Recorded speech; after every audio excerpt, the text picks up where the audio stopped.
Hello friend, જય શ્રી કૃષ્ણ. તમારું સ્વાગત છે મારી પરીસ કિચન યુટ્યુબ ચેનલમાં. તો આજે આપણે બનાવીશું સુરતની ફેમસ એવી આલુપુરી.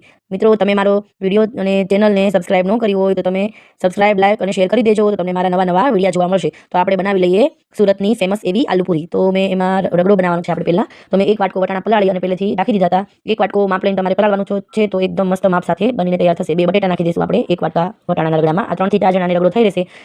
એમાં આપણે અડધી ચમચી મીઠું નાખી દીધું છે મેં. હવે આને આપણે ગેસ ઉપર બાફવા મૂકી દેવાનો છે.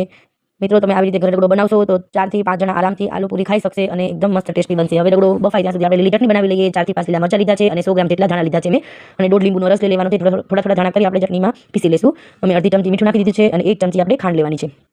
થોડું 1 ઘોટો પાણી નાખી અને આપણે ચટણી પીસી લેવાની છે. જો બની ગઈ છે ચટણી આપણી. હવે આપણે આમલી ગોળ ખજૂરની ચટણી બનાવી લઈએ. મેં 1 ચમચી આમલી લીધી છે અને 2 ચમચી જેટલો ગોળ લીધો છે અને 3 ગણી એની ખજૂર લીધી છે. એમાં આમલી થોડી ઓછી નાખવાની છે, કેમ કે ખજૂરનો ટેસ્ટ અંદર ખૂબ સરસ આવે છે. ખાટી ચટણી એમાં ભાવતી નથી.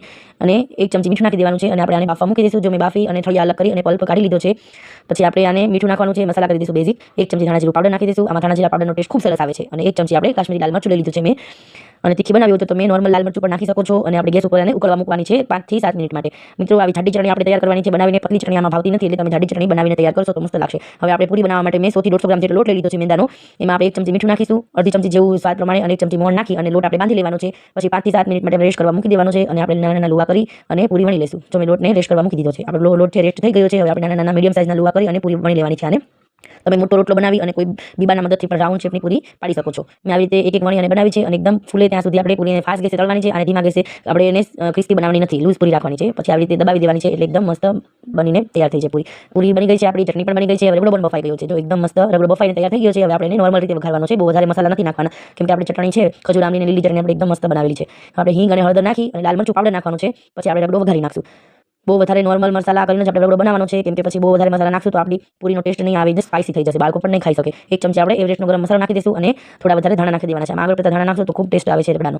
જો આવી રીતે એકદમ જાડો રગડો બનાવવાનો છે, પાણી નાખવાનું નથી, નોર્મલ જાડો રગડો બનાવજો. એકદમ બધી વસ્તુ તૈયાર થઈ ગયું છે. ચીઝ લઈ લીધું છે, ડુંગળી લઈ લીધી છે, મેં ઘરે બનાવેલી સેવ લઈ લીધી છે, રગડો છે, ચટણી લીલી ખજૂર આમલીની ચટણી છે, લીલી ચટણી છે અને ધાણા છે. હવે મેં પૂરી ગોઠવી દીધી છે ડીશમાં. હવે આપણે થોડું બધું નાખી અને આલુ પૂરીને તૈયાર કરી લઈશું. મેં થોડો રગડો નાખી દીધો છે. પછી એમાં ધાણા નાખી દઈશું. પછી ડુંગળી નાખી દેવાની છે, લીલા ધાણા નાખી દેવાના છે, લીલી ચટણી, ખજૂર આમલીની ચટણી, સેવ નાખી દેવાની છે અને ચીઝ વધારે નાખવાનું છે. ચીઝ અને સેવનો ટેસ્ટ આમાં ખૂબ સરસ આવે છે. બાળકોને આ ચીઝ પૂરી ખૂબ ભાવે છે. ઘરે એક વખત બનાવીને જરૂર ટ્રાય કરજો. આ સુરતની એકદમ ફેમસ આલુપુરી છે. સુરતમાં આલુપુરી ખૂબ સરસ અને ટેસ્ટી મળે છે. તમે ઘરે બનાવશો તો એવી જ પૂરી બનીને ઘરે તૈયાર થશે અને એકદમ બાળકોને પણ મજા આવશે અને મોટા નાનાને ખૂબ ટેસ્ટી લાગે છે. આ ખાવામાં હેલ્ધી પણ છે અને ટેસ્ટી પણ છે. મેં આ ઘરની બનાવેલી સેવ નાખેલી છે. બધી વસ્તુ ઘરે બનાવેલી છે. મેં આ સેવ, પૂરી, 2 ચટણી અને બધી વસ્તુ, અને આ આપણે એની ઉપર ચીઝ નાખી દેવાનું છે. થોડું વધારે નાખવાનું છે. બહુ સરસ લાગે છે ચીઝવાળી પૂરી.